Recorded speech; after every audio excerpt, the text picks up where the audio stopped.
Et c'est l'heure de l'invité de Midi Info. En ce 20 novembre, le monde célèbre en effet la journée de l'enfance. Et c'est un coup de projecteur sur la situation au Maroc que vous nous proposons aujourd'hui. Une situation qui a connu des avancées ces dernières années, mais qui connaît aussi des défis encore à relever par le Royaume. Madame Laura Bill, représentante de l'UNICEF au Maroc, est notre invitée. Elle est en direct depuis Rabat. Madame Laura Bill, bonjour et merci d'avoir accepté l'invitation de Média TV. Bonjour et merci beaucoup de me compter parmi vous aujourd'hui pour cette journée importante. Une journée importante, oui. À l'occasion de la journée mondiale de l'enfance, le secrétaire général de l'ONU a d'ailleurs délivré un message solennel rappelant l'urgence de protéger les droits des enfants dans un monde traversé par les crises aujourd'hui. Alors, quels sont d'après vous les principaux défis auxquels sont confrontés aujourd'hui les enfants dans le monde en général, mais en particulier au Maroc ensuite ? Oui, alors aujourd'hui, la célébration de la Journée mondiale de l'enfance a deux volets. Un premier volet qui est une campagne en fait qui est lancée au niveau global qui s'appelle Ma journée, mes droits. Et donc cette campagne met en lumière la réalité des enfants, non sous la forme de statistiques ou de concepts abstraits, mais plutôt d'expériences vécues. Et donc c'est vraiment une opportunité pour que les enfants s'expriment et partagent leur quotidien. Le deuxième volet de cette journée, de cette célébration, c'est un rapport qui est sorti de l'UNICEF sur la situation des enfants dans le monde. C'est un rapport qui sort chaque année et qui choisit une thématique spécifique. Cette année, le rapport se focalise sur un monde de richesse sans précédent, avec une pauvreté infantile qui persiste. Donc le rapport met en lumière qu'il y a toujours plus de 412 millions d'enfants, soit un enfant sur 5 qui vivent dans l'extrême pauvreté monétaire, tandis que pratiquement le double d'enfants, donc 900 millions, souffrent de graves privations en matière d'éducation, de santé, de logement, de nutrition, d'accès à l'eau potable. Et donc aussi, ce rapport met en lumière que l'Afrique subsaharienne et l'Asie du Sud sont les deux continents sur lesquels les taux de pauvreté des enfants multidimensionnels est la plus élevée. En ce qui concerne le Maroc, et comme vous l'avez mentionné, il y a eu des progrès louables qui ont été faits en termes de pauvreté absolue. Elle est quasiment éradiquée. Toutefois, il subsiste que près d'un enfant sur 20 est encore en situation de pauvreté monétaire, c'est-à-dire qui a moins de 4 dollars par jour par personne. Une grande partie de ces enfants, malheureusement, vivent en zone rurale. Et quand on regarde la pauvreté multidimensionnelle, les chiffres sont encore plus élevés et la différence entre le milieu urbain et rural est aussi plus élevée. Plus de 50% des enfants en milieu rural souffrent de pauvreté multidimensionnelle. D'accord. Alors, à cette occasion, quel est l'objectif de la Journée mondiale de l'enfance et comment est-elle célébrée par l'UNICEF au Maroc concrètement ? Oui, alors les objectifs de la Journée mondiale de l'enfance cette année, comme les autres années, c'est vraiment de reconnaître que les enfants sont des détenteurs de droits à part entière, que leurs idées, leurs visions doivent être prises en compte dans la construction d'un avenir. Et donc, on donne cette opportunité pendant cette journée aux enfants et aux jeunes de s'exprimer, de partager leurs idées, leurs visions. Et faire du plaidoyer dans ce sens. Au Maroc, nous avons commencé la célébration la semaine passée.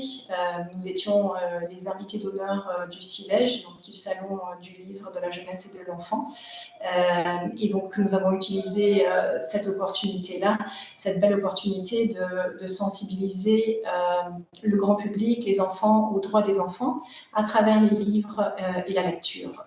Aujourd'hui, nous avons nommé 4 nouveaux jeunes ambassadeurs de l'UNICEF pour le Maroc, qui vont nous aider à travers leur participation active de défendre les droits des enfants avec leur profil et les exploits extraordinaires qu'ils mettent en œuvre.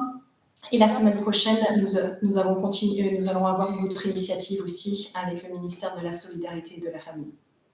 D'accord, on va parler des ambassadeurs que vous avez nommés effectivement, mais avant, est-ce que vous pouvez nous rappeler les axes prioritaires du programme de coopération de l'UNICEF avec le Maroc pour la période 2023-2027? C'est important.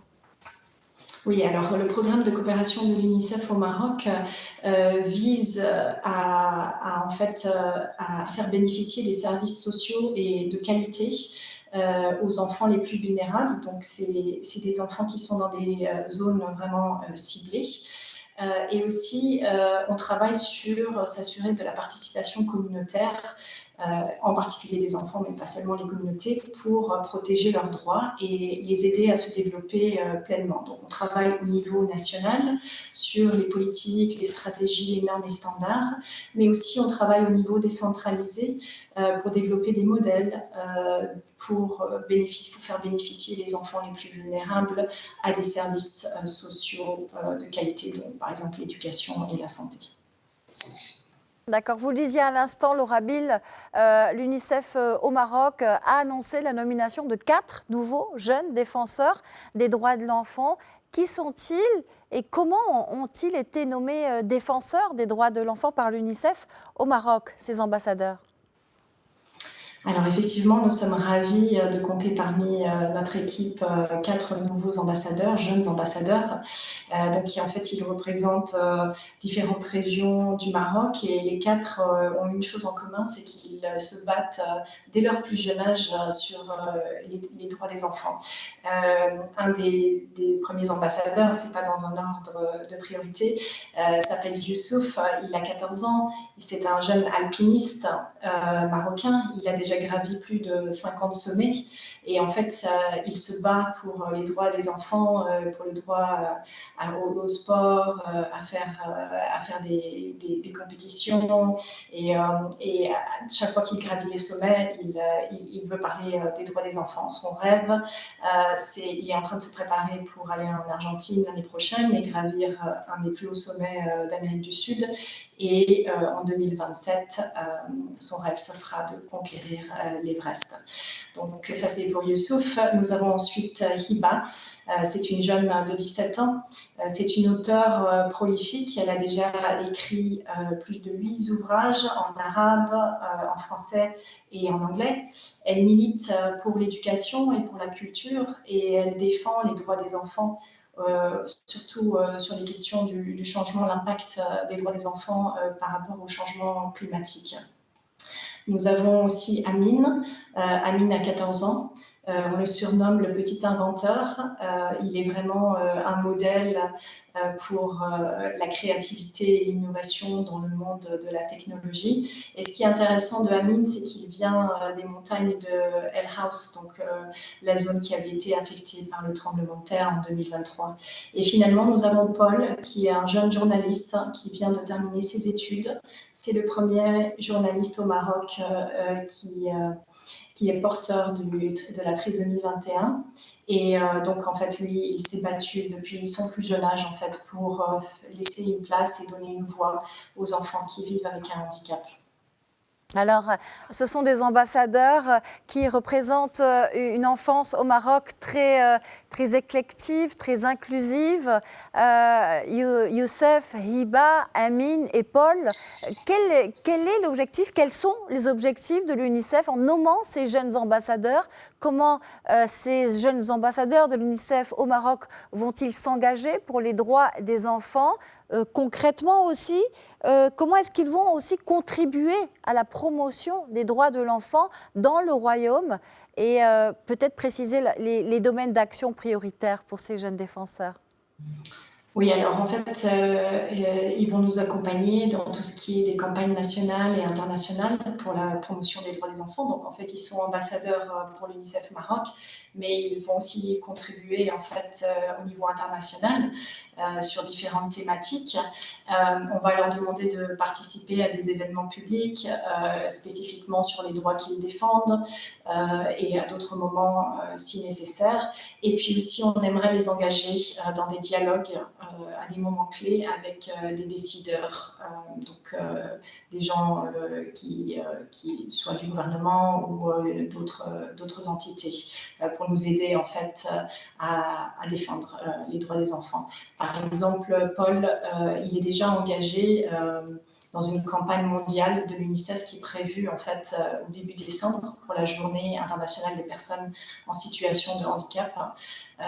Et donc en fait, il va être un des enfants qui va participer à cette campagne et à lui donner sa parole pour qu'il explique et fasse mieux connaître en fait sa vie et qu'il puisse continuer dans son plaidoyer sur les enfants qui vivent avec un handicap. Oui, un plaidoyer pluriel. Effectivement, l'UNICEF a probablement prévu plusieurs autres initiatives pour soutenir ces jeunes ambassadeurs, pour améliorer et renforcer la protection de l'enfance au Maroc. Quelles sont ces actions mises en place ? Oui, alors il y a aussi d'autres événements. On a des anciens ambassadeurs qui ont participé, par exemple, en marge de l'Assemblée générale des Nations Unies. Il y a toujours des réunions thématiques qui sont organisées aussi en faveur des droits des enfants. Donc, on les accompagne pour qu'ils prennent la parole, pour qu'ils expliquent en fait leur réalité. Pour qu'ils donnent leur vision aussi du monde, et cela nous aide, nous en tant qu'UNICEF, mais on espère aussi le reste du monde à voir les choses à travers les yeux des enfants et aussi prendre des décisions qui les bénéficient dans le futur. Madame Laura Bill, représentante de l'UNICEF au Maroc, merci d'avoir répondu à nos questions. Je rappelle que vous êtes en direct et que vous étiez en direct avec nous depuis Rabat. Merci beaucoup à vous. Bonne journée.